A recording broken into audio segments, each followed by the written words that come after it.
Hello friends, welcome back to my class. जैसा कि आप जानते हैं हम नाइलेट के ओ लेवल का रिवाइज सिलेबस कवर कर रहे हैं। उसमें मॉड्यूल 2 M2R5 हमारा रनिंग में, जिसका कि नेम आप जानते हैं web designing and publishing tools है। चैप्टर 6 हमारा रनिंग में था। चैप्टर 6 का नेम आप जानते हैं जावास्क्रिप्ट है, जिसमें कि हम लास्ट वीडियो में हमने देखा था ऑपरेटर्स के बारे में। ऑपरेटर्स क्या होते हैं, ऑपरेटर्स कितने टाइप्स के हैं हमारे जावास्क्रिप्ट में, तो उनके बारे में हमने लास्ट वीडियो में देखा था। आज हमारा चैप्टर 6 का पार्ट नंबर 12 है। पार्ट नंबर 12 में हम देखेंगे कि जो हमारे ऑपरेटर्स का सेकंड ऑपरेटर्स है, कंपैरिजन ऑपरेटर्स, उन पर किस तरह से हम वर्क करके देख सकते हैं हमारे जावास्क्रिप्ट के अंडर में।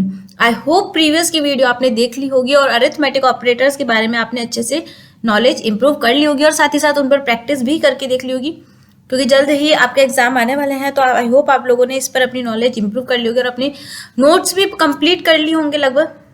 तो आज की वीडियो में हम देखेंगे कंपैरिजन ऑपरेटर्स, कि कंपैरिजन ऑपरेटर्स का यूज हम जावास्क्रिप्ट के अंदर कैसे कर सकते हैं। उनके लिए हम इस पर प्रैक्टिकल करके देखेंगे। तो उसके लिए वही हमें स्टार्ट करना पड़ेगा हमारा नोटपैड का सॉफ्टवेयर, जो कि आप जानते हैं नोटपैड प्लस प्लस है। तो चलिए स्विच करते हैं हमारी वीडियो। हमने नोटपैड का हमारा जो सॉफ्टवेयर उसे स्टार्ट कर लिया है। आई होप ये जो प्रैक्टिकल आपको यहाँ पे दिख रहा है ये आपने प्रीवियस की वीडियो में देखा था और इस पर प्रैक्टिस करके भी आपने देख ली होगी। सबसे पहले तो इसका आउटपुट ही देख लेते हैं कि अभी इसका आउटपुट क्या शो हो रहा है, ताकि हम जो भी चेंजेस करें वो आपको इजीली समझ में आ जाए। ठीक है, तो देखिए ये हमारा इसका आउटपुट शो रहा है। आज हम देखेंगे कंपैरिजन ऑपरेटर्स। कंपैरिजन ऑपरेटर्स में हम देखेंगे, जैसे कि मैं यहाँ लिख के आपको बताती हूँ, अगर होता है कहीं पे तो जैसे हम यहाँ पे लिख देते हैं। पहले तो इसको थोड़ा सा रिमूव कर देते हैं। आपने वीडियो के स्टार्टिंग में भी देखा था कि मैंने बताया था कि कंपैरिजन ऑपरेटर्स में हम कौन कौन से ऑपरेटर की बात करेंगे। तो सबसे पहले तो बता देते हैं। सबसे पहले हम यहाँ बात करेंगे ग्रेटर देन कंपैरिजन ऑपरेटर की, लेस देन की बात करेंगे। हम देखेंगे greater than and equals to operator के बारे में, और साथ ही हम देखेंगे यहाँ पे लेस देन इक्वल्स टू। ठीक है, और उसके बाद हम देखेंगे जैसे हमारा इक्वल्स का ऑपरेटर, इक्वल ऑपरेटर के बारे में, और साथ ही साथ हम देखेंगे नॉट इक्वल ऑपरेटर के बारे में। तो इस वीडियो में हम इन 6 ऑपरेटर्स को कवर करेंगे, जो कि हमारे सबसे यूजफुल लिए जाने वाले कंपैरिजन ऑपरेटर है। इनमें क्या किया जाता है, बेसिकली कंपैरिजन ऑपरेटर नाम से ही पता चल रहा है कि ये कंपेयर करते हैं। दो वैल्यूज होती हैं, उनके रिकॉर्ड को कंपेयर करके हमें एज ए रिजल्ट के रूप में शो करवाते हैं। कंपैरिजन किया जाएगा और उसके अकॉर्डिंग हमें क्या मिलता है, रिजल्ट आउटपुट के रूप में मिलता है। ठीक है, तो इसके लिए हम इसको सबसे पहले रिमूव करते हैं। मैंने बता ही दिया आपको हम कौन कौन से ऑपरेटर्स पे वर्क करके देखेंगे। तो देखिए सबसे पहले तो हम देख लेते हैं, हमारे पास 2 वेरिएबल होने चाहिए जिनमें हमने कंपैरिजन करना है। ठीक है, अभी तो हमें दिख रहा है यहाँ पे A एक वेरिएबल है जिसमें 23 वैल्यू है, B एक वेरिएबल है जिसमें 5 वैल्यू असाइन कराई गई है। अब कंपैरिजन ऑपरेटर जैसा कि हम जानते हैं, अभी हमने देखा भी है कि हम किन किन की बात करेंगे। तो सबसे पहले हम यहाँ पे कंपैरिजन करके देखेंगे इन 2 वैल्यूज में किसके अकॉर्डिंग, ग्रेटर देन के सिंबल के अकॉर्डिंग। इसके लिए हमें क्या लगाना होगा, एक स्टेटमेंट देना होगा, एक कंडीशन लगानी होगी। इफ अगर A में रखी गई वैल्यू, A जो वेरिएबल है उसमें रखी गई वैल्यू ग्रेटर देन है किसकी, B में रखी गई वैल्यू की। ठीक है, सिंपल सा स्टेटमेंट दिया कि A में रखी गई वैल्यू B में रखी गई वैल्यू से ग्रेटर देन है, तो क्या प्रिंट हो जाए, document dot right bracket start, और वो स्टेटमेंट जो कि हम प्रिंट करवाना चाहते हैं, ठीक है, वो हम यहाँ पे लिख देंगे। तो हम यहाँ लिख देते हैं एज वैल्यू इज ग्रेटर। ठीक है, ये हमने यहाँ पे लिखवा दिया। अब इसको हम करके देखते हैं। सबसे पहले इसका आउटपुट हमें क्या मिलता है, कंट्रोल ऐसे सेव करते हैं, स्विच करते हैं ब्राउजर विंडो पर और हम इसको रिफ्रेश करके देखते हैं। एज वैल्यू इज ग्रेटर क्या बता रहा है ये, देखिए ये बता रहा है, यहाँ पे चेक कर रहा है कि A में जो वैल्यू रखी गई है वो B की वैल्यू से क्या है, बड़ी है। अब A में क्या रखा गया है, 23, तो 23 ग्रेटर देन है 5 से, तो क्या हो रही है, कंडीशन ट्रू हो रही है। तो बुलियन रिजल्ट के अकॉर्डिंग कंडीशन ट्रू होने पर, अगर इफ कंडीशन में कंडीशन ट्रू होती है तो उसके पास का जो स्टेटमेंट है वो फुलफिल किया जाता है, वो फॉलो किया जाता है। अब इसके पास की स्टेटमेंट में क्या लिखा गया है कि आउटपुट क्या आ जाए, एज वैल्यू इज ग्रेटर। ठीक है, ये आउटपुट के रूप में मिल जाए। मान लीजिए ये यहाँ पे बड़ी ना होके छोटी कर दी हमने। ठीक है, कंट्रोल एस करते हैं। अब क्या चेक करेगा ये कि सेकंड जो है A में जो वैल्यू है 2 B की वैल्यू से ग्रेटर देन है। ठीक है, यहाँ पे कंडीशन चेक करी गई कि A में रखा गया 2 ग्रेटर देन है B की वैल्यू से। अगर कंडीशन ट्रू होगी तो ये स्टेटमेंट फॉलो किया जाएगा, बट यहाँ कंडीशन क्या हो रही है, फॉल्स हो रही है। 0 हो रही है, तो फॉल्स के केस में क्या होगा, हमें स्टेटमेंट शो नहीं होगा। हम कैसे करेंगे, कंट्रोल एस से सेव करते हैं, स्विच करते हैं ब्राउजर विंडो पर और इसको रिफ्रेश करते हैं। तो देखिए हमें कुछ भी प्रिंट नहीं मिला। क्यों? क्योंकि यहाँ पे कंडीशन क्या हुई, फॉल्स। अगर कंडीशन ट्रू होती है तो इफ के बाद वाले स्टेटमेंट को देखा जाता है, अगर कंडीशन फॉल्स होती है तो उसके बाद वाले स्टेटमेंट को ना देखकर प्रोग्राम को ही क्या करते हैं, एक तरह से क्लोज कर देते हैं। मान लीजिए हमने इफ के बाद एक और हमारी कंडीशन लगाई, अगर ये कंडीशन यहाँ पे फॉल्स हो रही है तो क्या प्रिंट हो जाए, वो हम यहाँ पे दे सकते हैं, एल्स। आई होप ये आपको इफ और एल्स वाले स्टेटमेंट वाले अच्छे से समझ में आएंगे, क्योंकि मैंने पाइथन में भी डिस्कस कर रखे हैं काफी अच्छे तरीके से, और अभी इनका एक तरह से मान लीजिए रिवीजन ही हो रहा है आपका। अगर कंडीशन यहाँ पे फुलफिल नहीं होती है तो क्या प्रिंट हो जाए, सॉरी, ठीक है, तो क्या प्रिंट हो जाए, बीज वैल्यू इज ग्रेटर। ठीक है, ठीक है, ये हमारे यहाँ पे स्टेटमेंट प्रिंट हो जाए। कंट्रोल एस से सेव करेंगे। देखिए अगर कंडीशन ट्रू होगी तो ये स्टेटमेंट फुल होगा, अगर कंडीशन फॉल्स होगी तो अभी तक तो हमें कुछ भी आउटपुट नहीं हो रहा था, यहाँ पे कंडीशन क्या हुई, फॉल्स हुई। फॉल्स होने पर इसके पास वाले स्टेटमेंट को ना देखकर इसके बाद जो कंडीशन दी गई होती है उस पर जंप करता है, तो वहां पे क्या लिखा गया है कि क्या प्रिंट हो जाए, B is value is greater, क्योंकि यहाँ पे बी की वैल्यू क्या है, ज्यादा है। तो हम इसको स्विच कर कंट्रोल एस से सेव करते हैं, स्विच करते हैं ब्राउजर विंडो पर। अभी कुछ नहीं दिख रहा क्योंकि हमने एल्स कंडीशंस को अप्लाई नहीं करा था, अभी हमने लगाया है, तो अभी हम क्या करते हैं, इसको रिफ्रेश करके देखते हैं। तो ये क्या दे देगा हमें यहाँ पे, एक सेकंड, इसको थोड़ा सा अपर की साइड ले लेते हैं, कंट्रोल एस से सेव करते हैं, स्विच करते हैं ब्राउजर विंडो पर और रिफ्रेश करते हैं। देखिए यहाँ पे अभी हमें कुछ भी रिजल्ट नहीं मिला, हमें एक मिस्टेक शो हुई क्योंकि हमने यहाँ पे गलती से टाइपिंग मिस्टेक कर दी है। तो यहाँ पे हमें क्या करना होगा, करेक्ट करना होगा, तभी हमारा यहाँ पे करेक्ट होगा। डॉक्यूमेंट डॉट राइट लिखेंगे, कंट्रोल एस से सेव करेंगे, स्विच करते हैं ब्राउजर विंडो पर। आई होप आप लोगों ने ये गलती मिस्टेक मेरे से पहले देख ली हुई, क्योंकि आप लोग वीडियो देख रहे हैं और मैं क्या कर रही हूँ, मैं आप लोगों के लिए रिकॉर्ड कर रही हूँ। ठीक है, तो आप लोगों ने देख ली होगी, तो इसको हम रिफ्रेश करके देखते हैं। तो अब क्या बता रहा है ये हमें, बीज वैल्यू इज ग्रेटर बता रहा है। ठीक है, यानी यहाँ पे कंडीशन ट्रू होती तो ये स्टेटमेंट फॉलो होता, बट कंडीशन फॉल्स हुई तो इसने इस स्टेटमेंट को न देखते हुए कहाँ पे देखा, इसके बाद वाले स्टेटमेंट को देखा और उसको क्या कर दिया, रिजल्ट के रूप में शो करवा दिया। ये तो था कंडीशन अगर हमारी रहे ग्रेटर देन की। मान लीजिए लेस देन की देनी हो, क्या ए में रखी गई वैल्यू लेस देन है बी से, कंडीशन ट्रू होगी तो क्या होगा, एज वैल्यू प्रिंट होगी, और अगर कंडीशन फॉल्स होगी तो हमें एल्स वाला स्टेटमेंट दिखेगा। तो अभी देखिए ए में क्या वैल्यू रखी गई है 2 और बी में क्या रखी गई है 5।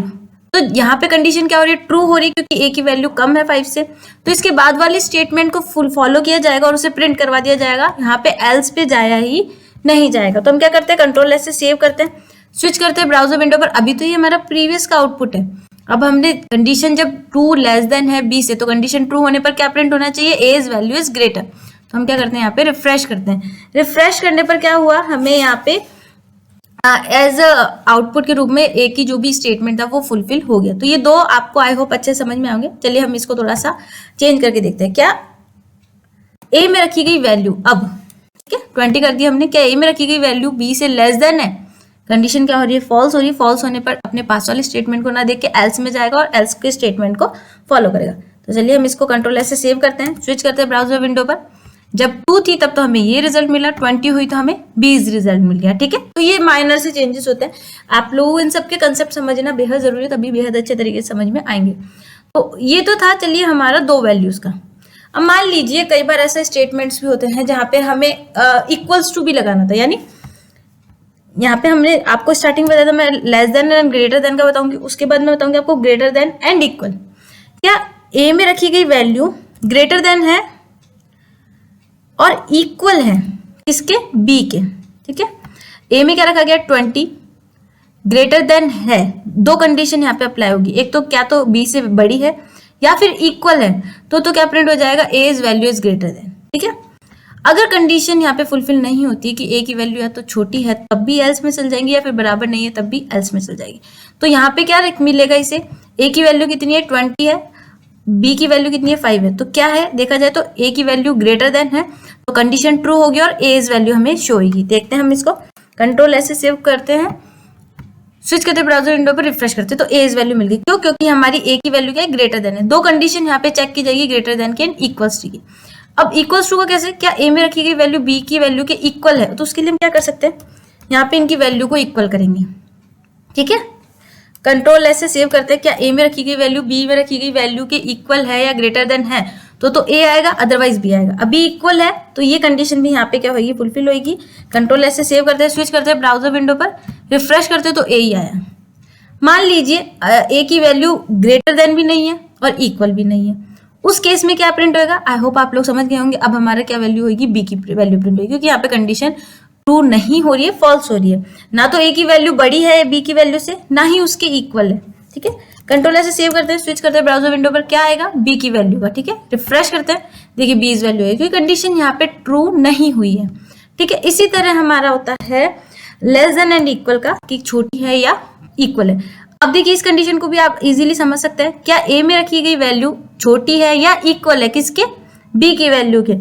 तो हमें क्या देखना होगा, ए में रखी गई वैल्यू कितनी है, 2, तो क्या वो छोटी है, हाँ। अगर कंडीशन ट्रू हो रही है, 2 हमारी 20 से छोटी है, तो कंडीशन ट्रू होने पर इसके पास वाले स्टेटमेंट को फॉलो किया जाएगा और उसको प्रिंट करवाया जाएगा। तो देखते हैं, ए आता है हमारा बी, कंट्रोल ऐसे सेव करते हैं, स्विच करते हैं ब्राउजर विंडो पर, रिफ्रेश करते हैं, रिफ्रेश करने पर देखिए ए इज वैल्यू मिल गई। क्यों, क्योंकि यहाँ पे कंडीशन ट्रू हुई है, क्योंकि ए में छोटी वैल्यू रखी गई है और कंडीशन ट्रू हुई है। अगर ए की वैल्यू बड़ी होती तो इसको हम कर देते हैं 200। ठीक है, तो कंडीशन हमारी फॉल्स हो जाती है और हम कहाँ चल जाते हैं, एल्स में। जैसे कि अब हम जाएंगे, कंट्रोल ऐसे सेव करा, स्विच करा ब्राउजर विंडो पर, इसको रिफ्रेश करते देखिए 20। आई होप ये समझ में आते जा रहा होगा, क्योंकि एक के बाद एक के बाद एक, ये एक से कनेक्ट होता जा रहा है, लिंक होता जा रहा है आपका ये स्टेटमेंट। ठीक है, अब हम देखते हैं, मैंने अभी तक आपको 4 कंपैरिजन ऑपरेटर बता दिए, less than, greater than, less than and equals to, greater than and equals to.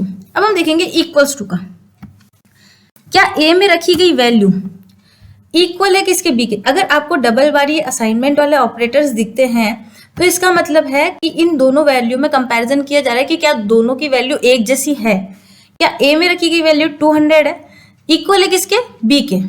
अगर कंडीशन ट्रू होगी तो इस स्टेटमेंट को फॉलो किया जाएगा, अदरवाइज इसको। अब देखते हैं, जैसे कि ए में रखी गई वैल्यू 200 है एंड बी में रखी गई वैल्यू 20 है, तो कंडीशन क्या हुई, फॉल्स हुई। फॉल्स हुई तो एल्स के स्टेटमेंट को फॉलो करेंगे, कंट्रोल एस से सेव करते हैं, स्विच करते हैं ब्राउजर विंडो पर, तो हमें देखिए बी मिलेगा, रिफ्रेश करते बी मिला। मान लीजिए कंडीशन ट्रू होगी, ट्रू कैसे होगी, जब दोनों की वैल्यू क्या रहेगी, सेम। ठीक है, हमने 200 करी, क्या ए की वैल्यू इक्वल्स टू है किसके, बी की वैल्यू के, तो कंडीशन ट्रू होगी और ए वैल्यू हमें मिल जाएगा। कंट्रोल एस से सेव करते हैं, स्विच करते हैं ब्राउजर विंडो पर, रिफ्रेश करते हैं, देखिए ए वैल्यू मिल गया। ठीक है, आई होप आप समझ रहे होंगे। एक और करके देख लेते हैं, नॉट इक्वल्स टू। ये जो मार्क दिख रहा है आपको एक्सक्लेमेटरी मार्क का, ये बताता है कि क्या ए में ये दोनों वैल्यू इक्वल नहीं है। तो क्या ए में रखी गई वैल्यू बी की रखी गई वैल्यू के इक्वल नहीं है, नहीं है। अगर ये क्वेश्चन आ रहा है तो यहाँ पे क्या हो रहा है, कंडीशन हमारी फॉल्स हो रही है। क्यों, क्योंकि हमारी कंडीशन क्या है, दोनों में इक्वल है, और ये बोल रहा है कि नहीं है, तो हमारी कंडीशन फॉल्स हो जाएगी और बी वाली वैल्यू को, एल्स वाले स्टेटमेंट को ये फॉलो कर देगी। कंट्रोल एस से सेव करते हैं, स्विच करते हैं ब्राउजर विंडो पर, B value is greater than बता दिया। यानी स्टेटमेंट अभी हमने चेंज नहीं करा, उसी पर वर्क करते जा रहे हैं, बट आपको समझ में आ गया कि क्या बताना चाह रहा है। A value is not equals to B value, condition क्या होगी, फॉल्स, क्योंकि ए की वैल्यू क्या है, बी की वैल्यू के इक्वल है। अगर इक्वल होता, नॉट इक्वल्स टू होती, तो यहाँ पे कंडीशन आ जाती ए, बट यहाँ पे क्या है, इक्वल है, इसलिए यहाँ पे आपका थोड़ा सा स्टेटमेंट हो गया है चेंज। तो आई होप ये 6 जो मैंने कंपैरिजन ऑपरेटर आपको बताया वो आपको समझ में आ गए होंगे। एक और करके देख लेते हैं, चलिए इस पे एग्जाम्पल, मान लीजिए एक वेरिएबल है ओनली ए करके। ठीक है, कई बार होता है वो इलेक्शन के लिए आप वोट देने जाते हैं, या फिर किसी भी कोर्स के लिए आप एलिजिबिलिटी देखने जाते हैं कि 18+ है या 18 से कम है, जो भी है। एज मान लीजिए आपकी 18 होगी यहाँ पे। ठीक है, एज 18 है। अब आपको पता करना है कि आप तभी अप्लाई कर सकते हैं जब आप 18 से ग्रेटर देन हो या लेस देन हो। तो आप क्या बताएंगे, एज होनी चाहिए greater than and equals to किसके, 18 के। ठीक है, तो क्या हो जाओगे आप, एलिजिबल। ठीक है, ठीक है, और अगर ग्रेटर देन नहीं है तो आप क्या जाओगे, नॉट एलिजिबल। सिंपल सा एक और एग्जांपल से समझाने की आपको कोशिश कर रही हूँ। ठीक है, कंट्रोल एस से सेव करते हैं, स्विच करते हैं ब्राउजर विंडो पर। सबसे पहले तो आउटपुट देख लेते हैं, ये बता रहा है एलिजिबल। क्यों, क्योंकि यहाँ पे कंपैरिजन ऑपरेटर चल रहा है कि क्या जो एज वेरिएबल है उसमें जो वैल्यू दी गई है 18, वो या तो बड़ी है 18 से या फिर इक्वल है। तो यहाँ पे क्या मिल गई, इक्वल मिल गई, क्योंकि यहाँ पे 18 रखी गई तो आपको एलिजिबल बता दिया। बड़ी होती मान लीजिए मान लीजिए 23 होती, कंट्रोल ऐसे सेव करते तब भी क्या आता हमारे सामने, एलिजिबल आता, क्योंकि वो ग्रेटर देन है। मान लीजिए आपकी एज है 2, ठीक है, कंट्रोल ऐसे सेव करते हैं, रिफ्रेश करते हैं, हम स्विच करते हैं और यहाँ पे बता रहे हैं नॉट एलिजिबल। क्यों? क्योंकि एज में जो रखी गई वैल्यू है वो 18 से ना तो ग्रेटर देन है ना इक्वल्स टू है, तो नॉट एलिजिबल बता दिया। क्या एज में रखी गई वैल्यू इक्वल्स टू है किसके, 18 के, कंट्रोल ऐसे सेव करते हैं तभी आपको एडमिशन मिलेगा, बट नहीं मिला आपको यहाँ पे, तो यहाँ पे आ जाएगा रिफ्रेश करने पर नॉट एलिजिबल, क्योंकि एज जो 2 है, एज है वो 18 के इक्वल नहीं है।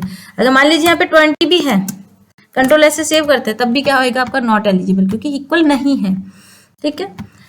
यहाँ पे हम नॉट इक्वल्स टू लगाते हैं, क्या एज नॉट इक्वल्स टू है 18 की, तो ये क्या बता देगा आपको, एलिजिबल बता देगा, क्योंकि यहाँ पे कंडीशन क्या हो रही है आपकी, सही बता रहा है कि एज जो है 18 के इक्वल नहीं है, कंडीशन ट्रू हुई है, ठीक है। सिंपल सिंपल सा है। क्या एज ग्रेटर देन है 18 के, कंट्रोल ऐसे सेव करेंगे तो क्या हो जाएगा, कंडीशन ट्रू होगी तो एलिजिबल, नहीं होगी तो फॉल्स, तो क्या बता देगा, एलिजिबल, क्योंकि एज क्या है, ग्रेटर देन है। क्या एज लेस देन है 18 से, कंट्रोल ऐसे सेव करते, स्विच करते, ब्राउजर विंडो पर रिफ्रेश करते, नॉट एलिजिबल, क्योंकि एज जो है 20 है, लेस देन नहीं है, ग्रेटर देन है, इसकी कंडीशन यहाँ ट्रू नहीं हुई, एल्स वाले स्टेटमेंट को फॉलो किया जा रहा है। तो ये सिंपल सा था, आपको कंपैरिजन ऑपरेटर के बारे में मैंने बहुत सिंपल वे में आपको समझाने की कोशिश करी। आई होप आपको ये सभी प्रैक्टिकल अच्छे समझ में आया होगा। तो इस वीडियो में तो इतना ही फ्रेंड्स, मिलते हैं नेक्स्ट वीडियो में नेक्स्ट टॉपिक के साथ, तब तक के लिए good bye, take care and thanks for watching my video. Thank you once again.